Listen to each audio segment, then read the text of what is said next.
Dalam dunia pendidikan multikultural, seorang pendidik seharusnya tidak saja profesional dalam bidang akademik, tetapi juga harus mampu menanamkan nilai-nilai inti dari pendidikan multikultural, yakni demokrasi, humanisme, dan pluralisme.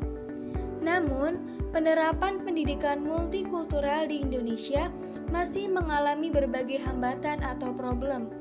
Problem pendidikan multikultural di Indonesia secara garis besar dapat dipetakan menjadi dua hal, yaitu problem kemasyarakatan pendidikan multikultural dan problem pembelajaran pendidikan multikultural. Nah, pada kesempatan kali ini kita akan lebih berfokus pada problem pembelajaran pendidikan multikultural. Namun, sebelumnya kita bahas sekilas dulu ya tentang problem kemasyarakatan pendidikan multikultural. Kira-kira apa saja nih yang menjadi problem kemasyarakatan pendidikan multikultural di Indonesia? Yang pertama, keragaman identitas budaya daerah. Ternyata, hal ini dapat berpotensi terjadinya konflik atau bahkan menimbulkan kecemburuan sosial jika tidak ada komunikasi antar budaya daerah. Yang kedua, pergeseran kekuasaan dari pusat ke daerah. Dahulu, pada masa Orde Baru, kebijakan yang terkait dengan kebudayaan masih tersentralisasi. Ini tentu saja akan menghambat penerapan pendidikan multikultural. Ketiga, kurang kokohnya nasionalisme. Nasionalisme perlu ditegakkan, namun dengan cara-cara yang edukatif, persuasif, dan manusiawi, bukan dengan pengerahan kekuatan. Oleh karena itu, pendidikan multikultural dapat menjadi jalan untuk memperkokoh nasionalisme dalam koridor keragaman bangsa yang majemuk ini. Keempat, fanatisme sempit. Fanatisme sempit menganggap bahwa kelompoknya yang paling benar, paling baik, dan kelompok lain harus dimusuhi. Jika fanatisme ini berbaur dengan isu agama, maka akan dapat menimbulkan gejala ke arah disintegrasi bangsa. Yang kelima, konflik kesatuan nasional dan multikultural. Ada tarik-menarik antara kepentingan kesatuan nasional dengan gerakan multikultural. Dan yang keenam, kesejahteraan ekonomi yang tidak merata di antara kelompok budaya. Kejadian yang nampak bernuansa SARA seperti Sampit beberapa tahun yang lalu setelah diselidiki ternyata berangkat dari kecemburuan sosial yang melihat warga pendatang memiliki kehidupan sosial ekonomi yang lebih baik dari warga asli. Jadi, beberapa peristiwa di tanah air yang bernuansa konflik budaya ternyata dipicu oleh persoalan kesejahteraan ekonomi. Nah, selanjutnya kita masuk pada pokok pembahasan, yaitu problem pembelajaran pendidikan multikultural di Indonesia. Beberapa permasalahan awal pembelajaran berbasis budaya atau multikultural pada tahap persiapan awal antara lain: yang pertama, guru kurang mengenal budayanya sendiri, budaya lokal maupun budaya peserta didik. Yang kedua, guru kurang menguasai garis besar struktur dan budaya etnis peserta didiknya, terutama dalam konteks mata pelajaran yang akan diajarkannya.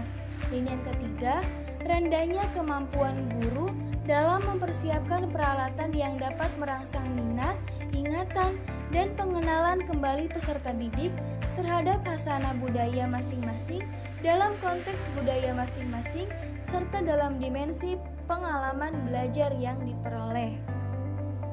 Pada kenyataannya, berbagai dimensi dari keberagaman budaya Indonesia dapat menimbulkan masalah dalam proses pembelajaran, terutama dalam kelas yang budaya etnis peserta didiknya sangat beragam, antara lain: yang pertama, masalah seleksi dan integrasi isi mata pelajaran.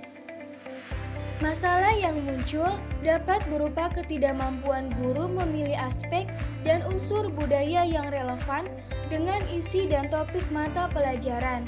Selain itu, masih banyak guru yang belum dapat mengintegrasikan budaya lokal dalam mata pelajaran yang diajarkan, sehingga pembelajaran menjadi kurang bermakna bagi peserta didik. Untuk mengatasi problem tersebut, guru harus memiliki pengetahuan budaya yang memadai. Selain itu, diperlukan sikap dan keterampilan yang bijaksana dalam memilih metode atau materi pelajaran yang mengandung sensitivitas budaya. Misalnya, materi tentang perbedaan etnis atau agama, guru juga dapat memberikan sentuhan warisan budaya sehingga dapat memotivasi peserta didik mendalami akar budayanya sendiri dan akan menghasilkan pembelajaran yang kuat bagi peserta didik. Guru juga dapat menggunakan teknik belajar kooperatif dan kerja kelompok untuk meningkatkan integrasi ras dan etnis di sekolah dan di kelas. Yang kedua, masalah proses mengkonstruksikan pengetahuan.